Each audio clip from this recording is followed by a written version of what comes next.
আসবার জন্য আহ্বান করছি। জাভেদ ভাই আরেকজন ডিরেক্টর, আপনারা সবাই জানেন জাফর ভাই ছিলেন আমাদের মধ্যে, আগেও অনেক মিটিংয়ে এসছেন। তা করোনার পিরিয়ডে ওনার দেহান্ত হয়, তো তারপর জাফর ভাই আমাদের মধ্যে আছেন। তো তারপরে আমাদের এখানে আজকে আমাদের একটি সহযোগী সংস্থা যারা আমাদের সঙ্গে একটা ডেভেলপমেন্টের মধ্যে রয়েছেন, তাদের একজন রিপ্রেজেন্টেটিভ দুজন এসছেন, তাদেরকেও আমরা স্টেজে আহ্বান করছি। জিশান জি এবং ইমরান জি, আপনাদেরকে স্টেজে আহ্বান করছি, আপনারা আসুন। আমাদের মিদনাপুরের টপমোস্ট সিনিয়র মাঝিদা, মনোরঞ্জন মাঝি, তাকে স্টেজে আসবার জন্য অনুরোধ করছি। অরুণদা, তুমি স্টেজে চলে এসো। পুরো প্রোগ্রাম এবং সারা দিনের এই অনুষ্ঠানের কুশীলব বলা যায় অচিন্তদা, তাকে স্টেজে আহ্বান করছি।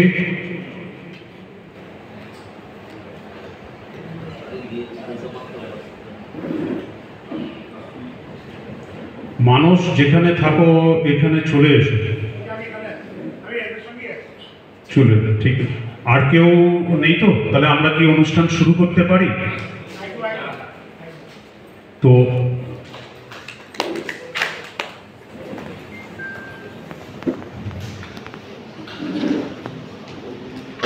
আমরা গত বছর প্রোগ্রামটা হয়নি হয়তো, তার আগে আমরা এরকমই একটা গেট টুগেদার আপনাদের সাথে করেছিলাম। তো আবার গত বছর বিরতির পর এবছর আমরা আবার মিলিত হয়েছি। পূর্ব পশ্চিমের সবচেয়ে বড় বড় যারা আমাদের কেবল টিভি রিপ্রেজেন্টেশন করেন, আমাদের সাথে দীর্ঘকাল আছেন, তাদের সবাই এখানে উপস্থিত আছেন প্রায়। তো স্বাভাবিকভাবেই কোম্পানির এবং আমাদের খুবই ভালো লাগছে সবাইকে এক জায়গায় দেখতে পেয়ে। আশা করি আমাদের এই অনুষ্ঠানটা আপনাদের একটা মনোগ্রাহী হয়ে উঠবে। আমি তিনকড়িদাকে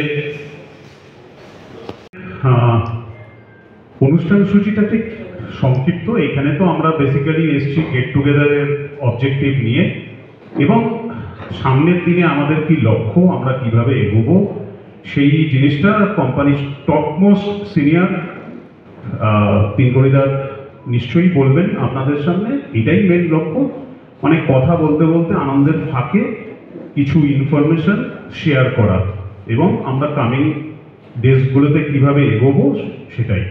তো আমি বেসিক্যালি এটা করে দিলে ভালো।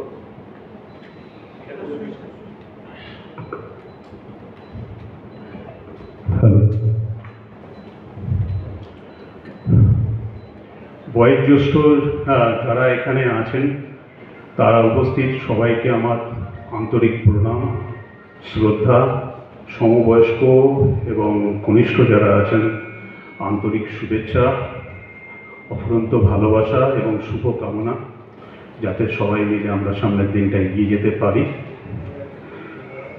এখানে আমাদের মধ্যে শুধু আমাদের কোম্পানির ডিরেক্টর আপনাদের ডাকলাম, দাদার সাথে উনি আমাদের পরিচিত রূপেশজি এখানে আছেন। আরও আমাদের ওটিটি প্ল্যাটফর্মের কয়েকজন লোক আছেন, তারা ওটিটি প্লে, তারাও আমাদের এখানে ডেমনস্ট্রেশন দেবেন। এরপর আমরা তো এই গেট টুগেদারটা আমাদের অস্তিত্বের একটা প্রমাণও হিসেবে আপনারা ভাবতে পারেন। কেন? গত 1-1.5 বছর যাবৎ আমাদের SMS হোয়াটসঅ্যাপে তো আমরা মোটামুটি এক্সিস্টেন্স শূন্য হয়ে গেছিলাম। সবাই একটা শঙ্কা এবং একটা কোশ্চেন, যারাই কলকাতা অফিসে গেছেন বা কথা বলেছেন যে আপনাদের কি ব্যাপার, কিভাবে চলবেন, কিভাবে হবে, এই তো আমরা দেখছি। তো সেই জায়গা থেকে 1-1.5 বছর বাদে আমরা কোথায় ঘুরে দাঁড়িয়েছি আশা করি আপনারা দেখেই বুঝতে পারছেন। তো এই সিচুয়েশনটা যে তৈরি হয়েছে, এটা আপনাকে আমি বলি যে কোম্পানি বিক্রি হয়ে গেছে, কোম্পানি এটা নিয়েছে, কলকাতা অফিসে এনারা বসছেন, খুব ফিডব্যাক হচ্ছে, তো কোম্পানিতে অন্য লোকজনরা আসছে। তো কলকাতা অফিসে যতবার আপনাদের এই সিনিয়ররা গেছেন তারা দেখেছেন সেই তিনকড়িদাই আছেন, জাভেদ ভাই এখন রেগুলার বিকেলে থাকেন, আমি থাকি, আমাদের টেকনিক্যাল হেড রূপম আছে, ও থাকে।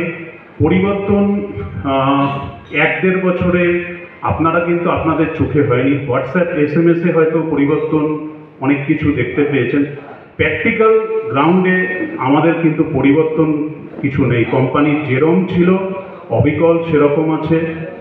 আরেকটা বড় কথা, যদি পরিবর্তন হতো সেটা কি আমাদের কারোর জন্য কাম্য ছিল? অবশ্যই নয়।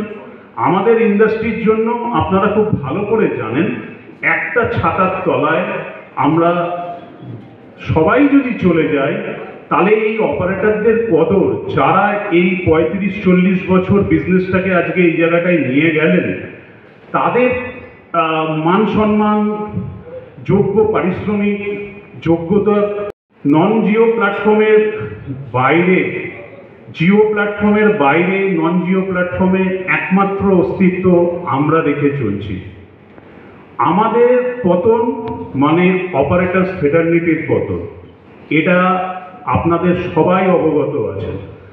আমার এখানে যতজন সিনিয়র দাদারা রয়েছেন তারা সবাই অবগত, সেজন্যই তারা এখানে রয়েছেন, আমাদের সাথে আছেন। কিন্তু আপনাদের মাধ্যমে যে অগণিত অপারেটর আপনাদের আন্ডারে বিজনেস করছে, যাদের কাছে প্রতিনিয়ত অন্য কোম্পানির প্রলোভন, অন্য কোম্পানির ডিফারেন্ট টাইপস অফ মার্কেটিং যাচ্ছে, তাদেরকে ঠিক করে রাখতে গেলে যে ধরনের মানসিকতা এবং কনফিডেন্স দরকার হয়, এইটা আমাদের কিন্তু ধরে রাখতে হবে।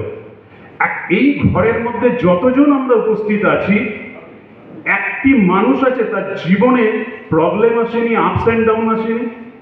প্রতিটা মানুষের জীবনে চড়াই উতরাই আছে। যে মানুষ সেই চড়াই উতরাই লড়াইতে হেরে সরে গেছে, তারা কোনোদিন সার্ভাইভ করতে পারেনি। আপনাকে গিভ আপ করা যাবে না, যেভাবে হোক আপনাকে টিকে থাকতে হবে। সবচেয়ে বড় লড়াইয়ের যদি উদাহরণ কোথাও বলেন, মোবাইলটা রিকোয়েস্ট করবো একটু বন্ধ রাখতে, এইটুকু তো সময়। তো সিটি কেবল এই ইন্ডাস্ট্রিতে প্রমাণ করে দিয়েছে যে লড়াইটা কি পর্যায়ে দিয়ে তার অস্তিত্বকে সে ধরে রেখেছে আজকের ডেট অবধি। মুখের কথা নয়, হোয়াটসঅ্যাপে যে ধরনের SMS চলেছে তাতে আমরা অলমোস্ট 3 বার বিক্রি হয়েছি। তো দেখুন, সামনের দিন তো আমি কিছু জানি না, এবং এইটা কোম্পানির এতটাই ইন্টারনাল ম্যাটার যে দাদা, সুরিন্দরজি, সুরেশদা, এরকম ফ্রন্টলাইনার 3-4 জন ছাড়া কারো, আপনারা দেখবেন ক্যালকম, সিটি কেবল, ICNCL তার অস্তিত্ব কিরকম ভাবে, তারা আমাদের সঙ্গে ডে টু ডে অ্যাক্টিভিটিসে কিরকম ডিলিংস করছে, অচিন্তদা, অপুদা, দুর্গাদা, মাঝিদা, তারা কি সম্মানের সঙ্গে আপনাদের সঙ্গে ডিল করছে, আর আমাদের মার্কেটিং এর টিম আপনাদের সঙ্গে কিভাবে ডে টু ডে অ্যাক্টিভিটিসে অ্যাক্টিং করছে। ব্যাস, দ্যাটস অল, আর কিচ্ছু চাই না। আমাদের এই ধরনের মানসিকতা রেখে আমরা যদি না চলি, আমরা ভবিষ্যতে কিন্তু একটু কথা বলে দিলাম যে আমাদের অস্তিত্ব আরো সংকটাপন্ন হয়ে পড়বে। কিছুতেই বেশিরভাগ অপারেটরের শোল্ডার আজকের ডেটে ঝুঁকে গেছে। আমাদের আর কদিন বিজনেসটা আপনারা করেছিলেন, আজকের ডেটেও যে নর্মাল ডানিংয়ে চ্যানেল যেভাবে বন্ধ হয়েছে কাস্টমার, এই কাস্টমারকে কি করে ব্যাক করানো যায়, কোন মডিউলে ব্যাক করানো যায়, এইটা আমাদের বেসিক চিন্তা হওয়া উচিত। আমরা যদি আজকের ডেটে যে কাস্টমারটা রয়েছে, আমরা যদি চাই ইন্ডাস্ট্রিটা 3 বছরের আছে বলে তাকে লুটে পুটে নিই, তাহলে আমরা চিরকালের মতো আমাদের অপরচুনিটিটা, যে ব্যাকবোনটা সারা ভারতবর্ষে আমরা তৈরি করেছিলাম এত বছর, 34-35 বছরের দাদার মুখে শোনা, আমি 96